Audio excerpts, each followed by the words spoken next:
देखी जब तुहारा के दिल धर के मन करे बहिना में धली कस के दिल जनिया मोर रनिया जन मारे लू काहे तू दूर हट के मजा ले लो जवानी के भीड़ सट के जवानी के चारा कहीं चलो ना लभ के कलास करे के अभी कहो तेरू टाइम पास करे के पाछे फेरा में लग जाइबू बास करे के।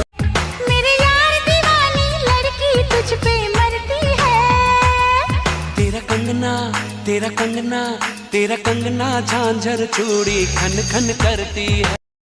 पवन से कहिया तू करबू मिलनवा देखी ले रातों दिन तुहरे सपनवा मीठी बोलिया सातु सुर के तान मारेला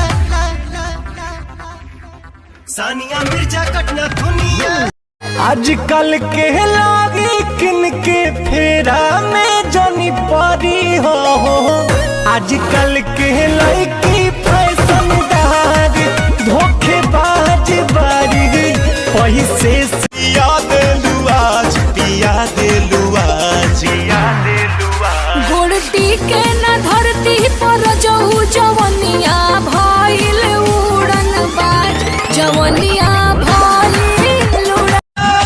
क्या चाहिए बाबा? चुम्मा चुम्मा चुम्मा चुम्मा चुम्मा एक चुम्मा तुम मुझको उधार दे दे। सोना न टेंशन दीजिए मेरे मरद मेरे मरद महोदय जी लभ का उद्घाटन कीजिए। तो हमारा मेहर के सौतन जी जाके दूसरा के लाइन कीजिए। हम तुम्हारे बिना मर जाएंगे। माने सर मरबू मरबू सर आए खेसरिया के रांची भेज के दम लेबे। ऐसे क्यों बोलते हो? तो लड़की पता छोड़ देनी जब से छोड़ के पहिल की